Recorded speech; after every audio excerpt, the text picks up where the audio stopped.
দর্শক, ঈদ মোবারক। সবাইকে আমন্ত্রণ জানাচ্ছি ঈদের বিশেষ সিএসআর মুক্তবাক অনুষ্ঠানে। আপনাদের সাথে আছি আমি মঞ্জুর আল মতিন। আজকে আমাদের সাথে উপস্থিত হয়েছেন স্টুডিওতে নাট্যাঙ্গনের দুজন খুব চেনা মুখ, তাদেরকে আপনারা সবাই চেনেন। আছেন বিশিষ্ট নাট্য ব্যক্তিত্ব জনাব ঝুনা চৌধুরী এবং আছেন অভিনেত্রী ও নির্দেশক নুনা আফরোজ। আপনাদের দুজনকেই স্বাগত আমাদের এই অনুষ্ঠানে। ধন্যবাদ। গত ঈদে যখন আমরা এই অনুষ্ঠান করছিলাম, আমরা ভাবছিলাম যে হয়তো পরের ঈদটায় আর এই ধরনের একটা পরিস্থিতির মধ্যে করতে হবে না। দুঃখের বিষয়, আগের চেয়ে পরিস্থিতি তো ভালো হয়নি, বরং অনেক নাজুক একটা অবস্থার মধ্যে দিয়ে আমরা এখন যাচ্ছি। যদিও বিধিনিষেধ একরকম শিথিল হয়েছে, তারপরেও ঈদের পর থেকে আবার একটা বিধিনিষেধ শুরু হচ্ছে। এই সময়ের মধ্যে আসলে আপনাদের ঈদগুলো কেমন যাচ্ছে সেটা দিয়ে শুরু করতে চাই। শুরুতে জনাব ঝুনা চৌধুরী, আপনার কাছ থেকে শুনবো। ঈদের তো নিয়ে চিন্তা করারই কোনো অবকাশ নাই, এখন উচিত হবে না আর কি আমরা ঈদ নিয়ে চিন্তা করার। যদিও এবার একটা পশু কোরবানির বিষয় থাকে, ঈদ নিয়ে আমি ওইভাবে ভাবি না, ভাবতে চাইও না। এই জন্যই যে এই মুহূর্তে যে জায়গায় 31% এত এইভাবে আক্রান্ত, তো সেই জায়গাটাতে ওইটা চিন্তা করতে গেলে মুশকিল। বরঞ্চ আমি বলবো যে যারা এটা নিয়ে কিছু ভাবছেন ওনারাও যেন ওই চিন্তা থেকে একটু সরে দাঁড়ান।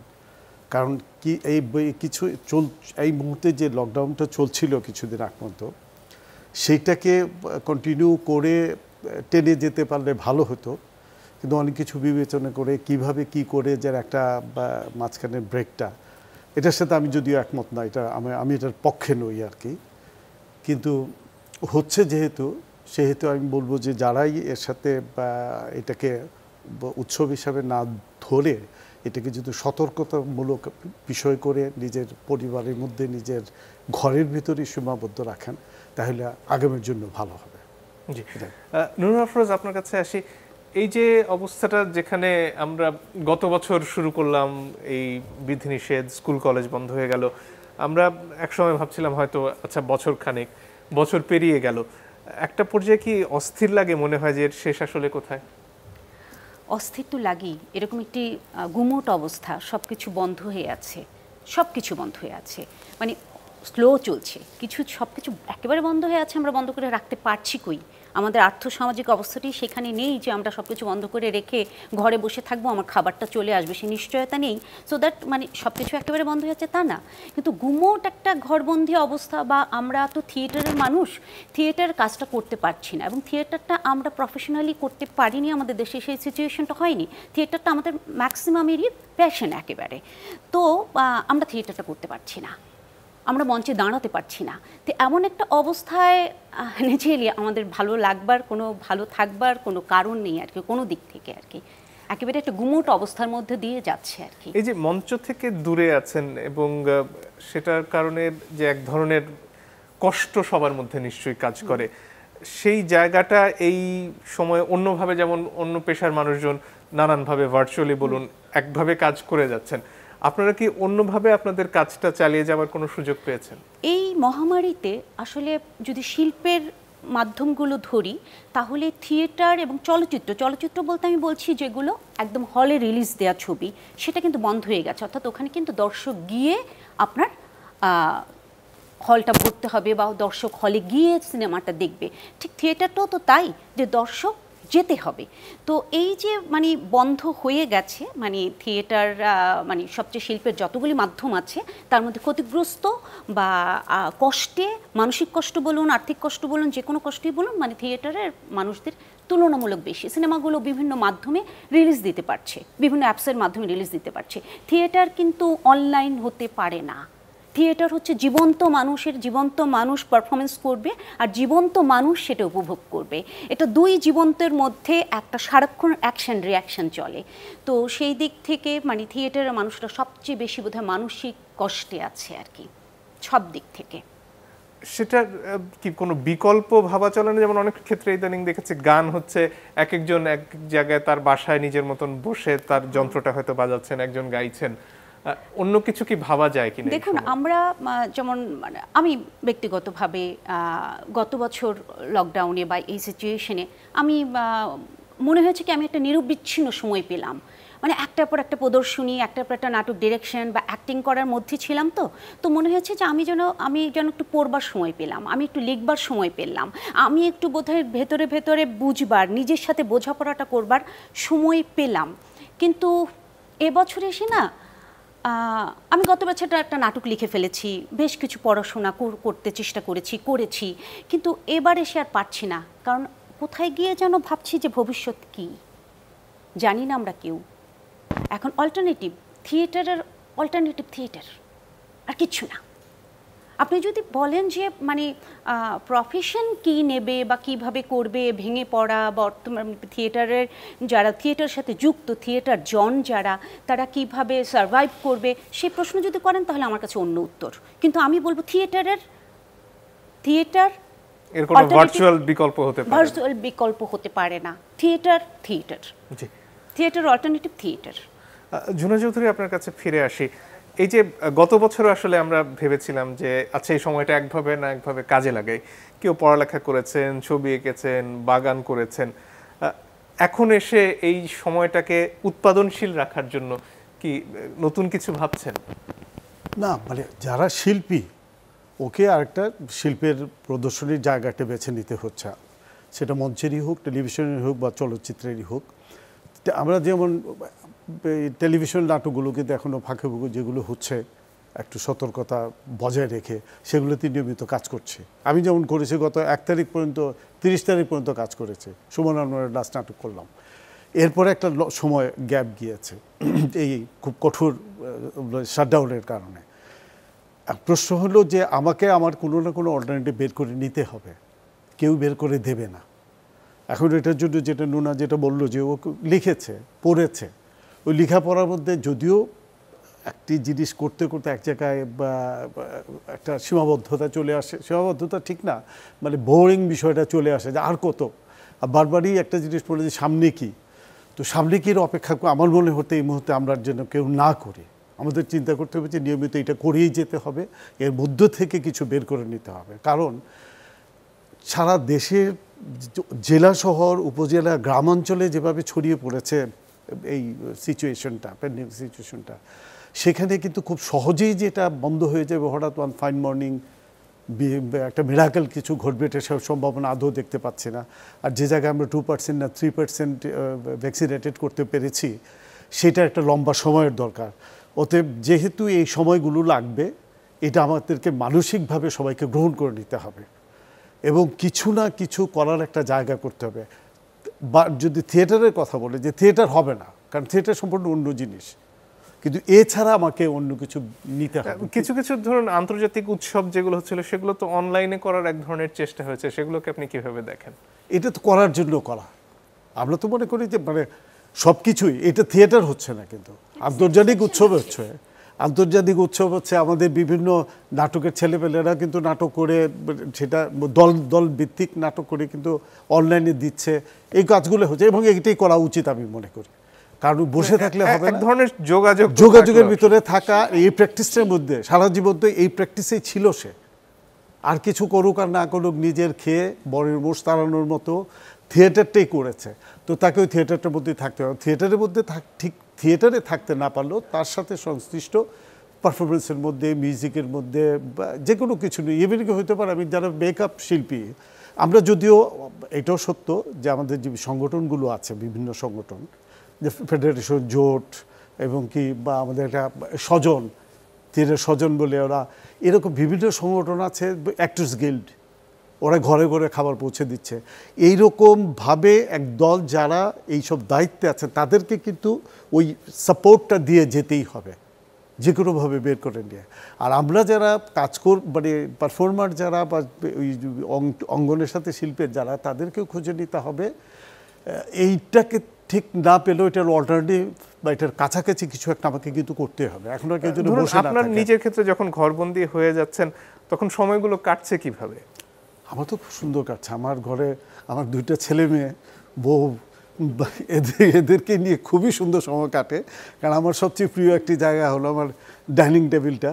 তো বাচ্চারা যদি থাকে তো এর চেয়ে মজার জায়গা। আর উপরে থাকে আমার ভাস্তা, ওর 3টা বাচ্চা আছে। সব কিছু মিলে ওই সময়গুলো সুন্দর কাটছে। পাশাপাশি আমিও যে বললাম না যে প্যাকেজ না, সে টেলিভিশনের যে বিভিন্ন সিরিয়াল টিরিয়ালের সাথে সম্পৃক্ত আছে, সেই কাজগুলো হচ্ছে।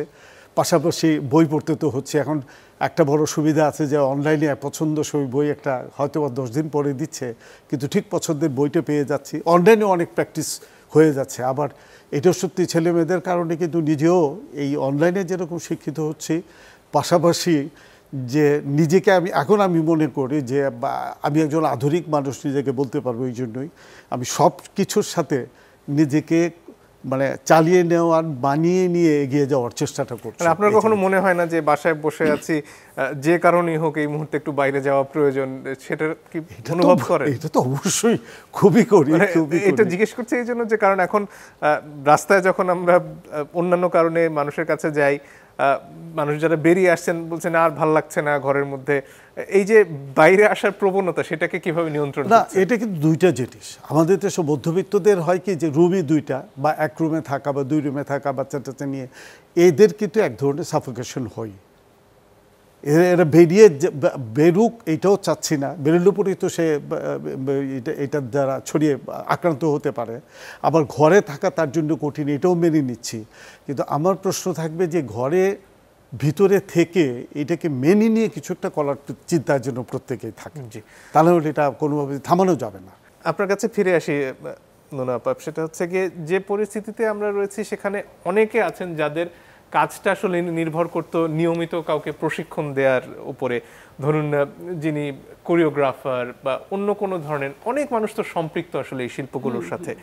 তাদের সময়টা কেমন যাচ্ছে, যাদের একেবারেই এই ধরনের কাজ থেকে যাদের বিচ্ছিন্ন থাকতে দেখুন, হচ্ছে? আমরা যারা দল চালাই বা আমরা যারা অভিনয় করি, থিয়েটারের সাথে আমরা যুক্ত, তারা তো আমরা এই মাধ্যম থেকে কোনো পয়সা পাই না, একরকম মেনেই নিয়েছি আর কি, ঘরে খেয়ে বোনের মোষ তাড়ানোর। তো কিন্তু এই মাধ্যমটির সাথে তো অনেক মানে মেকআপ ম্যান থেকে শুরু করে, পর্দার লোক থেকে শুরু করে, লাইটের লোক থেকে শুরু করে, সাউন্ডের লোক থেকে শুরু করে অনেক লোক কিন্তু এর সাথে সম্পৃক্ত, যারা এটার উপরে নির্ভর করে। সত্যি তারা খুব খারাপ সময় কাটাচ্ছে সব দিক থেকে। কাজটা তো হচ্ছেই না, তারা এখান থেকে যতটা আয় করে সেটা যে খুব অনেক কিছু আয় করে তা না, এটা তাদের একরকম প্যাশনই বলতে পারি, কিন্তু তারপরেও সেটা দিয়ে তাদের সংসারটা চলে, কিন্তু আজকে চলছে না। আর আমরা কি সাহায্য করতে পারছি সেভাবে? মানে বা আমার গভর্নমেন্ট পারছে আদৌ সেভাবে? বা গভর্নমেন্ট কি ভাবছে, জানছে যে এই যে থিয়েটারের মানুষগুলো যেই পরিশ্রম দেয়, যে শ্রমটা দেয়, এবং সেই শ্রমের বিনিময়ে সে যে কোনো ফিনান্সিয়ালি মানে কোনো দিক থেকে লাভবান হচ্ছে না, অথচ থিয়েটার করে কার? থিয়েটার না, শিল্পের সাথে জড়িত বা শিল্পী কারা? আমাদের দেশের মধ্যবিত্ত, নিম্ন মধ্যবিত্ত, মোটামুটি এরাই করছে, তাই না? তো কেউ তো ভাবছে না যে এদের একটা পৃষ্ঠপোষকতা যে দরকার। শিল্প তো টিকিয়ে রাখতে হবে আসলে পৃষ্ঠপোষকতা দিয়ে। যদি শিল্পী তৈরি করতে হয়, যদি শিল্পকে বাঁচিয়ে রাখতে হয়, তাহলে পৃষ্ঠপোষকতা দিয়ে। তো চলচ্চিত্র শিল্পীদের জন্য তো একটা উদ্যোগ কিছুদিন আগে চোখে পড়লো, নাট্যাঙ্গনে সেরকম কিছু হচ্ছে না এখন পর্যন্ত। তো সেই রকম বড় কোনো আওয়াজ শুনতে পাচ্ছি না। আর আপনি তো জানেন যে আমাদের বাজেট কত সংস্কৃতি খাতে। তারপরে সবচেয়ে যারা বেশি পরিশ্রম করে, যারা সবচেয়ে বেশি, আমি মনে করি মানে হয়তো অনেকে মানে কিছু মনে করতে পারেন, কিন্তু সবচেয়ে বেশি আন্তরিকতা দিয়ে, সবচেয়ে বেশি শ্রমটা দিয়ে কাজটা করে, তারাই আমাদের দেশে সবচেয়ে অবহেলিত। অথচ আপনি দেখুন থিয়েটারের মানুষরা, থিয়েটারের শিল্পীরা সবচেয়ে যে কোনো দুর্যোগে সবার আগে রাস্তায় নামে, চ্যালেঞ্জ করে বলতে পারি। যে এখন যাই হোক, আপনি যে প্রশ্নটি করেছেন যে যারা এই থিয়েটারের সাথে যে সম্পৃক্ত মানুষগুলো, যারা এটাই যাদের পেশা, তারা আসলে খুব খারাপ অবস্থায় আছে। আমরা অনেকে দলবদ্ধ হয়ে সাহায্য করবার চেষ্টা করছি, কিন্তু সেটা খুবই সামান্য। এই দীর্ঘ সময়ের জন্য এই সাহায্যটা যেটা করতে পারছি, এটা হয়তো আজকে তার 2 দিন ভালো যাচ্ছে, কিন্তু সে তো আজকে 16 মাস ধরে সংকটে আছে। 16 মাস হল বন্ধ, 16 মাস ধরে কাজ বন্ধ, সে তো খুব সংকটে আছে। একটা অ্যাড করাটা খুব একটু জরুরি, এই জন্যই ওটার সাথে। প্রথম হলো যে সংস্কৃতি মন্ত্রণালয়, সংস্কৃতি মন্ত্রী উনি কিন্তু চেষ্টা করছেন, এটা আমরা কোনোভাবেই ওইটাকে অস্বীকার করতে পারবো না। উদ্বোধন মন্ত্রণালয় ঘিরে একটা চেষ্টা হচ্ছে। পাশাপাশি আমাদের ত্রাণমন্ত্রী ডাক্তার এনামুর রহমান সাহেব, উনিও কিন্তু সংস্কৃতি এটাকে আমরা যারা সাংগঠনিকভাবে সম্পৃক্ত আমরা জানি যে অনেক কিছু কিন্তু উনি আমাদেরকে সহায়তা করেছে যেগুলো শিল্পীদের দেওয়ার ব্যাপারে। কিন্তু সমস্যাটা হয়েছে কি ওনারা যেগুলো করছেন সেগুলো যে খুবই অপ্রতুল একটি বিষয়, এটা পরিধিটা বাড়তে হবে এবং এটা একটা স্বীকৃত পথের মধ্য দিয়ে আসতে হবে। যে ও যেটা বলছে সেটা হলো যে সাহায্যটুকু হচ্ছে সেটা কিন্তু এনাফ না, এবং এটা যে এখন হচ্ছে কালকে আবার পাবে কি না বা সামনের বছর আবার পাবে কি না তার কোনো, যেমন আপনি যেটা বললেন যে চলচ্চিত্র শিল্পীদের একটি বিল পাস হয়েছে, আমরা সাধুবাদ জানাই সরকারকে। আমি মনে করি যে আমিও একজন চলচ্চিত্র শিল্পী, আমরা সেই হিসেবে আমরা ভাগ্যবান। কিন্তু পাশাপাশি আমি মঞ্চের শিল্পী হই তখন কিন্তু আমাকে একটু চিন্তা করতে হয় যে মঞ্চের শিল্পীকে নিয়ে কিন্তু ও যেটা বলছে কেউ কি ভাবছেন, ইনারা যে ভাবনাটা ভেবেছেন সেটাকে কিন্তু আর একটু বড় আকারে নিয়ে আসতে হবে। এটা সংসদীয় কমিটিতে যেতে হবে, সংসদ থেকে এটা নিয়ে একটা সিদ্ধান্ত নিয়ে যাতে প্রতি টার্মে এইসব দুর্যোগের সময় এই শিল্পীরা তাদের পায়ে দাঁড়াতে পারে, খেয়ে পড়ে বাঁচতে পারে, সেই দিকটার উপরে জোর দিতে হবে। একটা বিষয় তো সামনে আসে না সেভাবে, হয়তো বিদ্যালয়ের ক্ষেত্রে সেটা নিয়ে কথা হয় যে ছাত্রছাত্রীরা ঝরে পড়ছে। মঞ্চ তো একটা শেখার জায়গা বা শিল্পাঙ্গনও তো একটা শেখার জায়গা, এবং সেখানে যারা একটা আশা নিয়ে এসেছিলেন, একটা আগ্রহ নিয়ে এসেছিলেন, তারা আসলে কত সংখ্যক এই মহামারীর পরে আবার ফিরে আসবেন? এটা তো অবশ্যই আসবে, এটা নিয়ে আমরা কিন্তু একদম ওয়ারিড না। আমি ব্যক্তিগতভাবে যদি বলেন কেন ওয়ারিড না, এখানে যারা এতদিন ধরে কাজ করছিল সবাই কিন্তু তার নিজের উপার্জিত টাকা দিয়ে খেয়ে কিন্তু এখানে তার আত্মার খোরাক মেটানোর জন্য মঞ্চে আসতো। হ্যাঁ, প্রথম ধাক্কাটা হয়তো বা 2 বছর বা 3 বছর আমাদেরকে খুব কষ্ট করতে, এদেরকে ফিরিয়ে আনা, কারণ ওরাও বাই দিস টাইম অন্য কোথাও নিজেদেরকে সেটেল করে নিচ্ছে। এদের সাথে কি যোগাযোগটা রক্ষা করতে পারছেন? নিয়মিত আমাদের যে সংগঠন, প্রধান যে সংগঠন, জাতীয় সংগঠন যেগুলো বলি, যেটা সম্মিলিত সাংস্কৃতিক জোট বলি, পথনাটক পরিষদ বলি, আমাদের আবৃত্তি সমন্বয় পরিষদ, গ্রুপ থিয়েটার ফেডারেশন, এগুলো যারাই আছে তাদের নিজেদের লোকজনের সাথে কিন্তু খুবই মানে ভিতরে আমাদের সম্পর্কটা সব প্রত্যেকটা আন্তভাবেই যোগাযোগ মেনটেন করা হচ্ছে। যে যেখান থেকে পারছে, যেভাবে পারছে বিভিন্নভাবে দেয়া হচ্ছে, এবং কিছু কিছু ব্যক্তি সংগঠনও দাঁড়িয়ে যাচ্ছে। এমনকি আমাদের যারা শ্রদ্ধাভাজন ব্যক্তিত্ব, যারা একটু সামর্থ্যশালী, যারা পৃষ্ঠপোষকতা অনেক সময় নাটকের দলগুলি করেছেন, তারাও করছে। এগুলো সবই কিন্তু হচ্ছে, বাট এটা এনাফ না। আমি ওই জায়গাটাতে আসতে চাচ্ছি যে ওই এনাফ জায়গাটা থেকে সরকারকে আসতে হবে। মানে এগুলো তো আসলে অভ্যাসের বিষয়, মানে আসলে কতদিন দূরে থাকলে পরে এই ফিরে আসার যে ব্যাপারটা, সে প্রবণতাটা সেটা থাকে। সেটা হচ্ছে যে থিয়েটার এমন একটি মাধ্যম যে প্রথমে যখন যারা আসে তারা আসে একটা উৎসাহ থেকে, যে একটা মানে কৌতূহল থেকে আসে, বা কারো পারফরমেন্স ভালো লেগে গেছে হঠাৎ আসছে, কিন্তু খুব মানে বা শেখার, কেউ ভাবছে যে থিয়েটারটাকে সিঁড়ি হিসেবে ব্যবহার করছে, দোষে কিছু নেই, আমি দোষ ধরছি না। এখন থিয়েটারে কি হচ্ছে, থিয়েটারে সে থিয়েটার করতে করতে একটা থিয়েটারের প্রেমে পড়ে যায়, থিয়েটারকে ভালোবেসে ফেলে। তো এই যে ভালোবাসাবার জন্য আমাদের অনেক কিছু করতে হয়। দর্শককে যেমন তৈরি করতে হয় আমাদের, যে থিয়েটার দেখাবার জন্য আমাদের কিন্তু দর্শক তৈরি করতে হয়। আমরা প্রতিনিয়ত দর্শক তৈরি করার চেষ্টা করি। তো এইরকম করে থিয়েটারের ছেলেমেয়েদেরও আমাদের প্রতিনিয়ত তৈরি করতে হচ্ছে।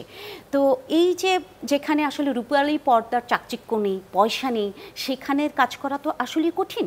তো সেইখানে এই আজকের এই মহামারীর পর, আজকে এই যে 16 মাস ধরে থেমে আছে, বা আরও কতদিন থেমে থাকবে তারও নিশ্চয়তা নেই, এবং থেমে থাকাটাই এই মুহূর্তে সঙ্গত।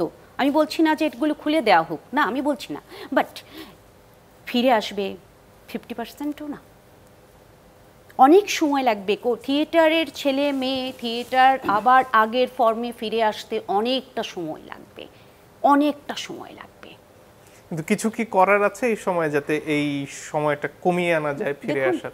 গত বছর আমার দল অনলাইনে মিটিং করেছি, অনলাইনে মহড়া করেছি, এবং মানে 2 মাস, গত বছর কিন্তু অক্টোবর, নভেম্বর, ডিসেম্বরে কিন্তু হল খোলা ছিল, একটু সপ্তাহে 1 দিন এরকম করে খোলা ছিল। তার মধ্যে আমরা একটা নতুন নাটকও নামিয়েছি গত বছর। এখন হয়েছে কি যে অনলাইনে আসলে এই যে ছেলেমেয়েরা পড়াশোনা করছে, আপনি কি মনে করেন যে 100% অনলাইনে ও অ্যাচিভ করতে পারছে, বা সেটা কতক্ষণ তার ব্রেইনে চাপ পড়ছে, বা কতক্ষণ সে নিতে পারছে ভেতরে? তো আসলে এটি আসলে একেবারে জীবন্ত মানুষের কাজ। এটি ভার্চুয়াল না, আমি আগেও বলেছি কথাটি। তো আমরা চেষ্টা করছি, আমরা মহড়া করছি, আমরা ডিজাইন নিয়ে ভাবছি, পরবর্তী নাটক কী হবে ভাবছি, আমরা আশাবাদী, আমরা চেষ্টাটা করে যাচ্ছি, কারণ আমাদের তো মানে ধরে রাখতে হবে, আমাদের আবার দর্শককে ফেরাতে হবে, আমাদের ছেলেমেয়েকে ফেরাতে হবে, যে ছেলেমেয়েরা থিয়েটারচ্যুত হয়ে যাচ্ছে, যাদের বড় কষ্টে বড় আদর করে ঘাড়ে মাথায় হাত দিয়ে থিয়েটারটা শেখানো হচ্ছে, তাদেরকে আবার বুঝিয়ে আনা সত্যিই খুব কঠিন, আবার দর্শককেও ফিরিয়ে আনা খুব কঠিন। অনেক ধন্যবাদ। একটা বিরতির আসলে সময় হয়ে গেছে, দর্শক একটু পরে ফিরে আসবো, সঙ্গে থাকবেন আশা করি।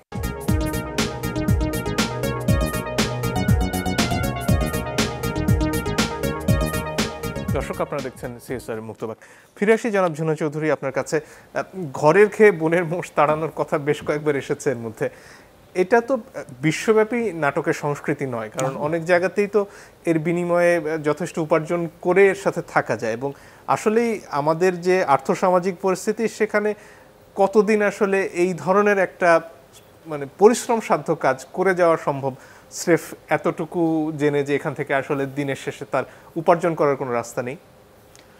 এখানে প্রথমেই আসে যে পার্শ্ববর্তী দেশ কলকাতা, আমাদের মমতা ব্যানার্জি, উনি কিন্তু এসেই থিয়েটার ওয়ার্কারদের একটা কিসের ব্যবস্থা করেছেন, এটা কি বলে, গ্রান্ট, মাসোহারা বা দল প্রতি একটি প্রোডাকশন বেজ ইত্যাদি বিভিন্নভাবে উনি কিন্তু সরকারিভাবে সিদ্ধান্ত নিয়ে সেটা সংসদে পাশের মাধ্যমে মঞ্চকর্মীদের পিছনে এই অর্থটা একটা বরাদ্দ করা হচ্ছে, যে অর্থটা যেটা বাজেটের ভিতরে থাকছে। সেটা শুধু না ও মানে প্রোডাকশন বেসিস না বা নাট্যোৎসব বেসিসও না, এক একটা দল আপনার 17 জন 18 জন 20 জন 36 জন পর্যন্ত মানে স্যালারি পায়, যেটা গ্রান্ট সরকার থেকে আসে, সরকার থেকে। এটা কিন্তু কলকাতাতেই হচ্ছে। আচ্ছা, আর ইউরোপ টিউরোপ ওগুলো তো সব প্রফেশনাল, 80% 80 কি না 99% হলো প্রফেশনাল, সেটা তো তারাই নিজেরাই ইন্ডাস্ট্রি ডেভেলপ করে গেছে, এটা হচ্ছে।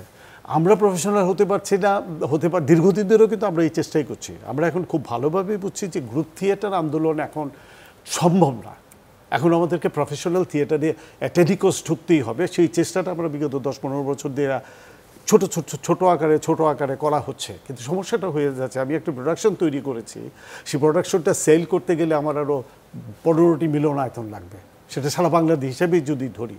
তো সারা বাংলাদেশ তো 15 থেকে 20টি মিলনায়তন, ওই রকম মডার্ন মিলনায়তন নাই। যেটা ব্যাপারটা কি এমন যে মানুষের আগ্রহ নেই যে তারা বেশি টাকা দিয়ে নাটক দেখবেন না, নাকি এই অবকাঠামোর অভাব? অবকাঠামোর অভাব অবশ্যই আছে, কারণ এখন পর্যন্ত বছরে আমাদের এই আকাল যাক, খরা যাক, কষ্ট যাক, সব কিছুর ভিতরেও কিন্তু মঞ্চ নাটক বছরে 30-35টি নাটক মঞ্চে চলে আসতেছে, কোনো ক্ষেত্রে 45টি নাটক পর্যন্ত এসেছে বছরে মঞ্চে চলে আসছে নতুন নাটক। তার কেন আসছে? দর্শক দেখছে বলেই তো।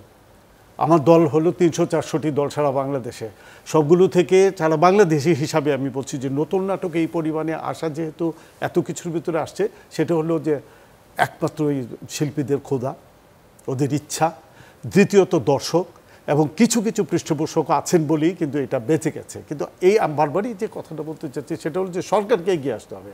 যে মমতা ব্যানার্জি যদি দিতে পারেন তাহলে আমাদের সরকার কেন পারবে না? অবশ্যই পারবে। সেটা সরকারকে এখন আমরা যখন আন্দোলন শুরু করলাম সম্মিলিত সাংস্কৃতিক জোটের পক্ষ থেকে, যে বাজেট নিয়ে, বাজেট এত কম 0.1, এটা তো হয়নি আর কি, এটা কোন বাজেট। তো তখন সরকারের পক্ষ থেকে বলা যে এই বাজেটও নাকি ফেরত চলে যায়, কাজ শেষ করতে পারে না। তা আমাদের প্রশ্ন হলো যে আমাদের এতগুলো যে জাতীয় সংগঠনগুলো আছে, আমাদেরকে নিয়ে বসেন, আমাদেরকে টাকা দিতে পারবেন না, আপনারাই খরচ করবেন, খরচ করলে আমরা দেখিয়ে দিতে পারবো। এটা অনেকেই জানেন না, কিন্তু সাধারণ মানুষ এই যে 0.01% যে সেটার ভিতরে কিন্তু সরকারি প্রতিষ্ঠান, শিল্পকলা, জাদুঘর টাদুঘর, যে যতগুলো প্রতিষ্ঠান আছে বড় বড়, বাংলা একাডেমি, সবগুলোর কিন্তু খরচ এইটার ভিতরেই। তো আমাদের জন্য তো শেষ মোট কিন্তু কিছুই থাকছে না। আর আমাদের জন্য আমরা কি করলে পরে, আমরা তো বারবারই বলছি যে আমরা শুধুমাত্র যে উৎসবের মধ্যে থেকে থিয়েটার এগোবে না, দর্শক বাড়বে না, আমাকে থাকতে হবে, একটা ইনফ্রাস্ট্রাকচার দিয়ে দিতে হবে, আমার কিছু মিলনায়তনের জায়গাগুলোকে শক্ত করতে হবে, যেখানে দর্শক এসে একটি সিনেমা হলে মানুষ যায় কেন 700 টাকা টিকিট করে, সুন্দর করে আরাম করে বসে দেখতে পারে। বা একটি নাটক, মঞ্চ নাটক কী করে 100টি শো হয়, 200টি শো হয়, দর্শক আসে বলেই তো।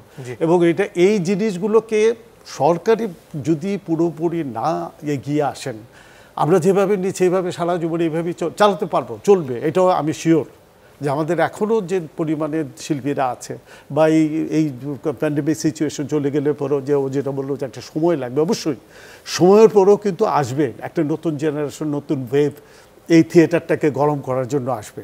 কিন্তু সমস্যা হলো বারবারই বলছি যে এই বাজেটও বাড়াতে হবে, সরকারকে সরাসরি এগিয়ে আসতে হবে বলে করে যে আমি এদেরকে বাঁচাতে চাই। জি, তাহলে আমরা নুনা আফরোজ ফিরে আসি আপনার কাছে। ধরুন এখনকার যারা নানানভাবে বিনোদন শিল্পের সাথে জড়িত তার একটা বড় অংশ টেলিভিশন মাধ্যম বলুন বা অনলাইন বিভিন্ন স্ট্রিমিং মাধ্যমে এখন তারা মানুষের কাছে বিনোদন পৌঁছানোর চেষ্টা করেন। আগে মঞ্চের সাথে একটা ওতপ্রোত সংযোগ আমরা দেখেছি, মঞ্চে দীর্ঘদিন কাজ করে বা একটা ভালো ধরনের প্রশিক্ষণ নিয়েই মানুষ টেলিভিশন মাধ্যমে বা অন্যান্য স্ক্রিনে এসেছেন।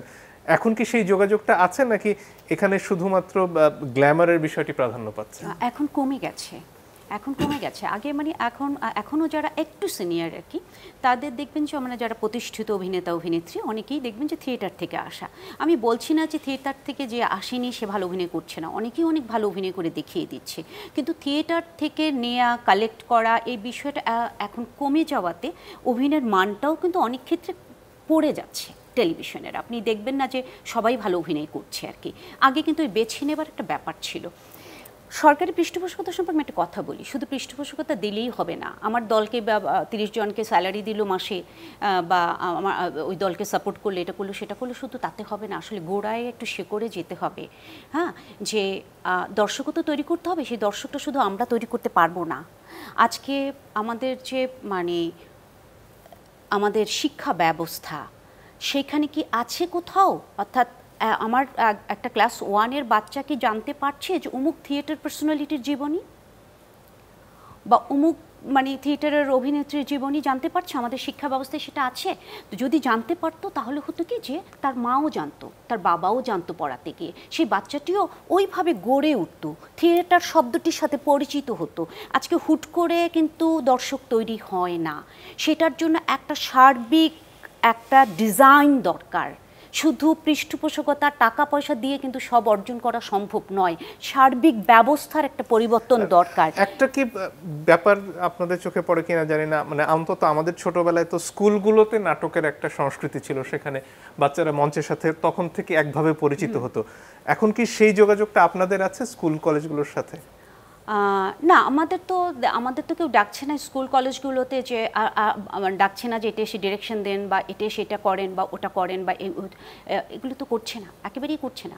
আমি জানি না, যাচ্ছে নাটকের দলগুলো ডাকছে, আমরা ওয়ার্কশপ করতে যাচ্ছি, তাদের উচ্চারণের উপর ক্লাস নিচ্ছি, তাদের অনেক কিছুর উপর ক্লাস নিচ্ছি। কারণ আসলে থিয়েটার প্রকৃত মানুষ হতে শিক্ষা দেয়। তো একটা থিয়েটারের ছেলে যে ঘরে, আমি কথাটা বারবারই বলি, বহু জায়গায় বলেছি, যে ছেলে ঘরে এক গ্লাস পানি ঢেলে খায় না, সে কিন্তু থিয়েটারে চা বানিয়ে খাওয়ায়, সে কিন্তু থিয়েটারের রুমটা ঝাড়ু দেয়, সে কিন্তু থিয়েটার রুমের যে বাথরুমটাও পরিষ্কার করে, বা তার একটু সিনিয়র যে তাকে সম্মান করে, আদব কায়দাটা শেখায়, ম্যানার শেখায়। এটা কোনো রাজাকার কিন্তু থিয়েটারে সে করে না, সাধারণত দেখবেন না, মানে কখনো এক্সেপশন, কখনো মানে এক্সাম্পল হতে পারে না, 2-একটা বিচ্ছিন্ন ঘটনা থাকতে পারে, কিন্তু আপনি দেখবেন যে থিয়েটার করে তার দেশপ্রেমটা আছে, তার হাঁটা চলায় কথাবার্তায় কোথাও গিয়ে আপনি একটা রুচির পরিচয় পাবেন। অশিক্ষিত মানুষ থিয়েটার করতে পারে না।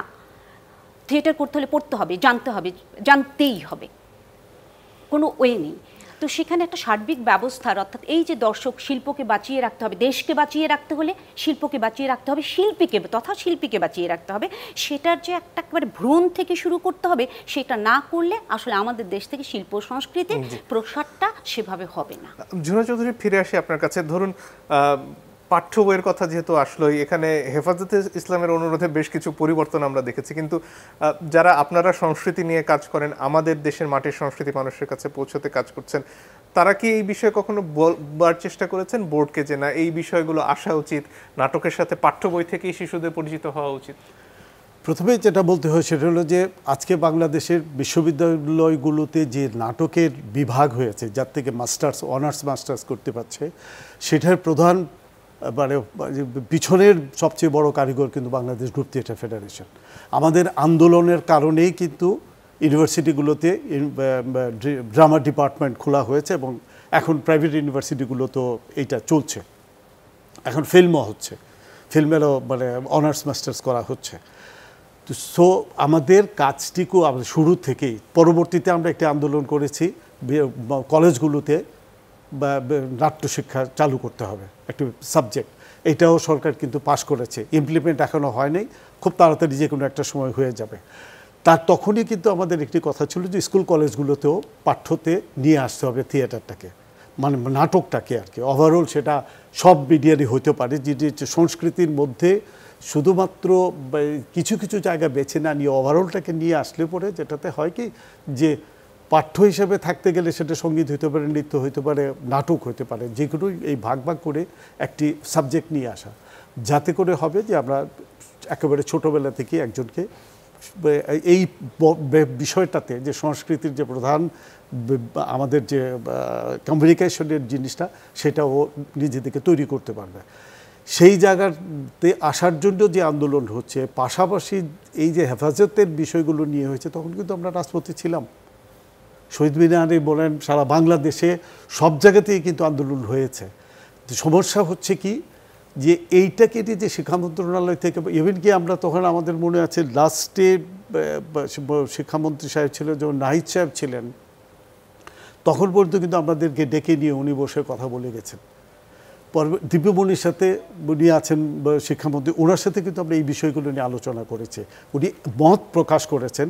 কিন্তু সার্বিক বিষয়টাকে আবার নতুন করে ঢালাতে একটা সময়ের ব্যাপার, সেই সময়টাতে পৌঁছে গেলে উনি বলতেছে যে আবার এমন একটা জায়গায় আসবে সেটার মধ্যে ওইটা যেরকম একচেটি মানে এককভাবে বিস্তার করে সমাজের মধ্যে ঘুণ ধরাতে না পারে, সেটাকে যেমন করবেন, তেমনি সংস্কৃতি বা নাটক শিক্ষার মধ্য দিয়ে আগামী প্রজন্মকে তৈরি করার জায়গাটাকে শক্তিশালী করবেন। এখন আমি যে জায়গাটা বলছি সেটা হলো যে আমরা কিন্তু তৈরি করছি, আমাদের পৃষ্ঠপোষকতার প্রয়োজন, আমাদের আর কিচ্ছুর দরকার নেই। কারণ একটি থিয়েটার কর্মী একটা ভালো মানুষ, এটা আমরা প্রমাণ করেছি।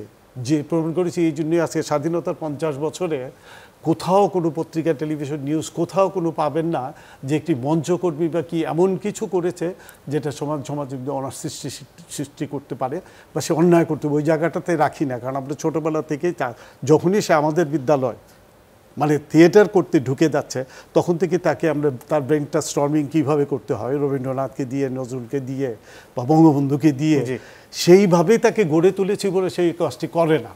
তো এই জায়গাটাতে আমাদের কোনো সমস্যাটা হলো যে প্রাতিষ্ঠানিকভাবে যদি এগিয়ে পৃষ্ঠপোষকতা না করা হয় তাহলে হবে না। জি, নুনা আফরোজ, আপনার কাছে ফিরে আসি। এবারে কানে যে চলচ্চিত্র নিয়ে প্রচুর আলোচনা হলো, তার মূল প্রতিপাদ্য ছিল বাংলাদেশ থেকে যেটি গিয়েছে যে নারীদের প্রতি সহিংসতা বিভিন্ন ক্ষেত্রে এবং নানান ধরনের নির্যাতনের শিকার তারা বিভিন্নভাবে হয়েছেন। মিটু আন্দোলন আমরা বিশ্বব্যাপী দেখেছি। বাংলাদেশের নাট্যাঙ্গনে এই ধরনের সমস্যা চিহ্নিত করতে কি আমরা এগিয়ে আসতে পেরেছি? আমরা আমাদের কাজের মধ্য দিয়ে কোন অঙ্গন? হ্যাঁ, কোন অঙ্গন? মানে এখানে কিন্তু একটি নাট্যাঙ্গনের কথা বা নাট্যাঙ্গন কিন্তু আবার একটু একটা জায়গা আছে, একটা হলো যে মিডিয়ার মধ্য দিয়ে, আরেকটা হলো আমাদের মঞ্চের জায়গাটা আমরা আলাদা করেই প্রেফার করি, কারণ এটা একটা বিশাল জনগোষ্ঠীর সাথে সম্পৃক্ত। বলো। জি, মানে থিয়েটারের কথা যদি বলেন, আমি বলবো যে থিয়েটারের মেয়েরা এইরকম প্রবলেমে, মানে এত ক্রাইসিসের মধ্য দিয়ে, এত প্রবলেমের মধ্যে দিয়ে সাধারণত যায় না। মানে আমাদের থিয়েটারে ছেলে মেয়ে মোটামুটি সমান করে দেখা হয়।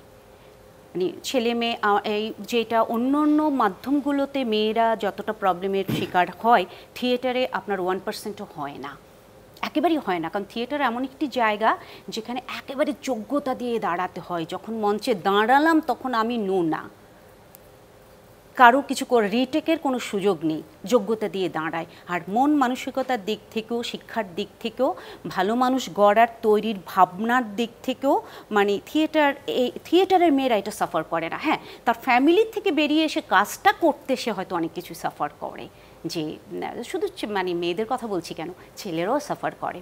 কিন্তু বৃহত্তর প্রেক্ষাপটে যদি এটাকে দেখেন, সেখানে আমাদের মঞ্চে কিন্তু এটা একদমই না, মঞ্চের বাইরে সংস্কৃতি অঙ্গনের, সংস্কৃতির অন্য অঙ্গনের জিনিসটা কিছুটা এত বড় করে শুনি নেই, এত বড় করে। কিন্তু আসলে আমাদের টেলিভিশনে যারা কাজ করতেছে, যে মিটু বা হ্যাশট্যাগের বিষয়গুলো যেটা, এগুলোতে কিন্তু আসলে খুব বড় করে শোনা যায় না আমাদের দেশে। তারপরেও যে কিছু না কিছু ঘটছে তা তো নিশ্চয়ই। তো এখন হয়েছে সবচেয়ে বড় সুবিধা হলো যে আমাদের প্রতিটি অঙ্গনের নিজস্ব করে একটি করে কি আছে, সংগঠন আছে, অ্যাক্টরসি বলেন, ডিরেক্টরসি বলেন, মিউজিক বলেন, মেকআপ প্রত্যেকেরই আছে। তো ফলে যেটা হচ্ছে, যেটার খুবই দরকার ছিল, আরও কিছুদিন আগে হলে আরও বেশি ভালো হতো, সেইটার কারণেও কিন্তু আমার মনে হচ্ছে, আমি বিশ্বাস করি যে এটা বাড়তে পারবে না, এই নোংরামিটা বাড়তে পারবে না, যেটুকু থাকে সেটুকু চলে যেতে হবে। আর আমাদের মঞ্চে আমি একটু একটা কথা বলি যে আমার নাটকের শুরুটা ছিল আব্দুল্লাহ মামুনের হাত ধরে, এবং প্রথম যেদিন থিয়েটার রিহার্সেল করে হল থেকে আমরা রিহার্সেল রুম থেকে বেরোচ্ছি, তখন একটি মেয়েকে বাড়ি পৌঁছে দিতে হবে, সেই অন্য এক মগবাজার এলাকা থেকে। আমার চেয়ে একটু উল্টো মোটরসাইকেল ছিল, আব্দুল্লাহ মামুন বললেন যে এই তুই ওকে বাড়ি পৌঁছে দিয়ে, রিহার্সেল শেষ হচ্ছে, ও বাড়ি যাবে, তুই ওকে নামিয়ে দিয়ে তো বাসায় যা। ডেকে নিয়ে আমাকে বললেন, মনে রাখবি তুই কিন্তু একটি মানুষ নিয়ে যাচ্ছিস, তুই একজন মানুষ আরেকজন মানুষ নিয়ে যাচ্ছিস, এটা সারা জীবন মনে রাখবি, যা। এই একটি কথাই কিন্তু এনাফ ছিল, মানে একদম শুরু থেকে হয়তো এটা তো এখনকার সময় আরেকটা বড় সমস্যা হয়ে দাঁড়িয়েছে, বিশেষ করে স্কুল কলেজের বাচ্চাদের ক্ষেত্রে, ইউনিভার্সিটিতেও, যে নৈতিকতার বিষয়টি সামনে না এসে তারা অনেক বেশি যার সামনে চলে যাচ্ছে, সেটা ইন্টারনেটের কারণেই হোক, সেখানে মূল্যবোধের চেয়ে অনেক বেশি চটকটা হয়তো সামনে চলে আসছে, এবং মাদকের সমস্যা আমরা দেখছি। এই জায়গাগুলোতে মানুষকে আরেকটু বোঝাতে বা আরেকটু শিক্ষিত করতে কি নাট্যাঙ্গনের কিছু করার আছে কিনা? অবশ্যই করার আছে, প্রতিটি সচেতন মানুষেরই করবার আছে, এবং আমরা সেই চেষ্টাটা কিন্তু করি। মানে আমরা তো আমাদের নাটক দিয়ে কথা বলি, এবং মানে থিয়েটারে নাটক দেখতে গেলে আপনি দেখবেন যে বক্তব্য ছাড়া আপনি একটা ভীষণ রকম একটা রোমান্টিক নাটকই দেখলেন, কিন্তু কোথায় গিয়ে যেন একটা বক্তব্য কিন্তু রয়ে গেছে। থিয়েটার কিন্তু বক্তব্য ছাড়া, কোনো দর্শন ছাড়া থিয়েটারটা কিন্তু হয় না, সাধারণত হয় না, আপনি দেখবেন না আর কি। হ্যাঁ, তো আর আমরা চেষ্টা করি যে আমাদের ছেলেমেয়েগুলো না শুধু, যে আসলে আমাদের সামনে যারা পড়ে সবাইকে তৈরি করবার বা ওই ইনজেকশন পুশ করার যে কিভাবে তৈরি হতে হবে, সেটা আমরা চেষ্টা করি। কিন্তু আপনাদের এই যে অনুশীলনগুলো, সেগুলো কি টেলিভিশনে যারা কাজ করছেন বা অন্যান্য স্ক্রিনে যারা কাজ করছেন, সেখানে আপনারা সেই প্রভাবটা রাখতে পারছেন না? একরকম বিচ্ছিন্ন আপনাদের এই নাট্যাঙ্গনের সাথে সেই জায়গাগুলো? একেবারে বিচ্ছিন্ন বলবো না, কারণ থিয়েটারের অনেক মানুষই টেলিভিশনের সাথে জড়িত, একেবারে বিচ্ছিন্ন বলবো না। তবে একেবারে মানে খুব অঙ্গাঙ্গি আমি সেটাও বলবো না আর কি। মানে আমি প্রশ্নটা পরিষ্কার, এই যে অনুশীলনগুলোর কথা আপনারা বলছিলেন, এই যে নৈতিকতা বলুন বা সব ধরনের কাজের সংশ্লিষ্ট থাকা, একদম ঝাড়ু দেওয়া থেকে শুরু করে, টেলিভিশনে বা স্ক্রিনে এই প্র্যাকটিসগুলো কি আসে? না, টেলিভিশনে তো নাই, টেলিভিশন রিহার্সেল করার সময় নাই। এই মানে এই ফারাকটা কেন হচ্ছে এই দুইটা মাধ্যমে? এগুলো তো কাছাকাছি থাকার কথা ছিল। ফারাক হচ্ছে ওই ঘুরে ফিরে একটি জায়গায় আসে যে পয়সা। টেলিভিশনের একটি নাটক করতে যে টাকার দরকার, সেই টাকাটা টেলিভিশন পায়নি বলে কোনো রিহার্সেল করতে পারছে না। ও প্রপার রিহার্সেলটা করলে পরেই কিন্তু এক কথার মধ্যে আরও 5টি, যেমন প্রোডাকশন পারফরমেন্সের জায়গাটা স্ট্রং হয়, তেমনি কিন্তু আরও অনেক 5টি নৈতিকতা। আজকে আমরা এখানে এতক্ষণ আলাপ করছি, এর মধ্যে কিন্তু অপ্রাসঙ্গিকভাবেও কিন্তু ফাঁক পুকুর দিয়ে অনেক নৈতিক বিষয়গুলো কিন্তু খুব স্পষ্টভাবে চলে আসছে। আমাদের যখন থিয়েটার রিহার্সেল হয়, রিহার্সেলের ভিতরে যেটা বেশি হয় সেটা হলো যে ঢুকলে পরেই কিন্তু নাটক নিয়েই কথা, এগুলো সুইচ অফ করতে হবে, নাটক নিয়ে যা কিছু আড্ডাও হবে, খেলা হবে, সব কিছু নাটক নিয়ে হচ্ছে। তো এটা যদি আমার টেলিভিশনের রিহার্সেল থাকতো, 3 দিনের রিহার্সেল, আগে যারা বাংলাদেশ টেলিভিশনে বিটিভিতে ছিল, তো এরা যদি 3 দিন রিহার্সেল করতে পারতো, যেমন ক্যারেক্টারটাকে ভিতরে ঢুকতে পারতো, কস্টিউমের ভিতরে ঢুকতে পারতো, পাশাপাশি এই বিষয়গুলো আলোচনা হতো যে অমুক এইখানে একটা ঘটনা ঘটেছে, এটা একটা শুনেছি, তোমরা শুনেছো নাকি, এই কাজটা করা ঠিক না, বা আমি রাস্তায় আসছে সময় এটা দেখলাম। এই কথাগুলোতে কিন্তু একটি প্রভাবটা কিন্তু পরবর্তীতে প্রোডাকশনের উপরে আসতো, তাতে করে প্রোডাকশনটা একটা শিক্ষামূলক হতো। ঝুনাবাই যেটা বললো যে আগে 3 দিন রিহার্সাল করতাম, এখন কিন্তু টেলিভিশনে বা চলচ্চিত্রে রিহার্সাল শব্দটি বোধহয় সাথে পরিচিত। চলচ্চিত্রে কি রিহার্সালের প্রয়োজন হয় না এখন? চলচ্চিত্রে আগেও প্রয়োজন পড়ে না, কথাটা প্রয়োজন ডেফিনেটলি পড়ে, কিন্তু করছে না, এটা হচ্ছে কথা। তাহলে অনেক ভালো কাজ দেওয়া সম্ভব ছিল, যে স্ক্রিপ্ট দেখলো বা দেখেও নি সে, এখন তারপরেও ভালো কাজ কেউ করছে না, তারা হয়তো একদম নিজের চর্চা করে, নিজে চেষ্টা করে, অনেক সময় স্ক্রিপ্টটাও তো আগে দিয়ে দিচ্ছে না, সেটে যাচ্ছে, স্ক্রিপ্ট দেখছে বা বলে দিচ্ছে, বাস সে ডায়লগ বলছে, তো আসলে এখান দিয়ে বলছে বা এখান দিয়ে বলছে, এখান থেকে বোধহয় বাঁচছে না। জি, একেবারে শেষ প্রান্তে আর যদি কিছু যোগ করার থাকে আপনার? শেষ প্রান্ত, আচ্ছা, আমি যে কথাটা সবসময় আমরা পরিষ্কার করে বলতে চাই সেটা হলো যে বারবারই কিন্তু সেগমেন্ট এগুলো পরিষ্কার করবে। চলচ্চিত্রের জায়গা চলচ্চিত্র, টেলিভিশনের জায়গা টেলিভিশনে, আমাদের মঞ্চের জায়গাটা আলাদা। তিনটা ভাগ, এই তিনটা ভাগ সরকারকে বুঝতে হবে। না হলে পরে টোটালটাকে অ্যামালগেমেট করতে গেলে যে জিনিসটা হচ্ছে বারবারই কিন্তু একটা কারোটাই পরিপূরকভাবে ঠিক হচ্ছে না। তা আমরা যেটা আমাদের মঞ্চের কথাই যদি এই মুহূর্তে বলি, যেহেতু অন্যান্য সংগঠনগুলো আছে, আমরা যদি মঞ্চে কাজ করি, প্রতি মুহূর্ত মঞ্চ আমরা ফেস করি, মঞ্চকে ভালোবাসি, সবই এই জায়গার মধ্যে সম্পৃক্ত। সেই জায়গা থেকে বলবো যে আমাদের বাজেটের বিষয়টি যেটা বলা হচ্ছে, আমরা কি বলতে চাচ্ছি, আমাদেরকে একবার ডাকেন, বসেন, অর্থমন্ত্রীর মাননীয় অর্থমন্ত্রী বলতে পারেন। আর দ্বিতীয়ত প্রয়োজনগুলো সাহায্য, দ্বিতীয়ত হলো যে একটা সিস্টেম এইগুলোকে সংসদীয়ভাবে পাশ করে নিয়ে আমাদের মানে তালিকা যত কিছু প্রয়োজন সেগুলো আমার সংগঠনগুলো করে দেবে। সেটার জন্য বলা হয়। নুনা আফরোজ যদি একটা সুযোগ করার থাকে। সেটা হচ্ছে যে মানে অন্য সব মাধ্যমের থেকে থিয়েটারটাকে একটু আলাদা করে দেখা উচিত। আজকে পৃষ্ঠপোষকতা বলেন, সহযোগিতা বলেন, যেরকম যে ধরনের হোক, টেলিভিশন আর থিয়েটার এক করে দেখলে হবে না। টেলিভিশনে যারা কাজ করছে প্রত্যেকে পয়সার বিনিময় করছে, পয়সা ছাড়া কেউ একটি কাজ করছে না, কম পাক বেশি পাক পয়সার বিনিময় করছে। তো থিয়েটারের মানুষগুলো পয়সা ছাড়া করছে। তো যেই ভাববে আমাদেরকে নিয়ে, থিয়েটারকে নিয়ে, তাদের আলাদা করে ভাবতে হবে। পুরো সংস্কৃতিকে নিয়ে ভাবলে হবে না। থিয়েটার একটা আলাদা বিষয়। থিয়েটারের মানুষ গড়ার কারখানা। সেই মানুষগুলো কিভাবে বাঁচিয়ে রাখবে, কিভাবে শিল্পী তৈরি করবে, সেই পৃষ্ঠপোষকতা, সেই নজর, সেই সুনজর, সেই যত্নটা দিতে হবে থিয়েটারের মানুষকে, থিয়েটারকে আলাদা করে বিশেষভাবে। অনেক ধন্যবাদ। আজকের মতো সময় ফুরিয়ে গেছে। আপনাদের দুজনকেই অনেক ধন্যবাদ আমাদেরকে সময় দেওয়ার জন্য। দর্শক, ধন্যবাদ আপনাদেরকেও। বিদায় নিচ্ছি আজকের মতো।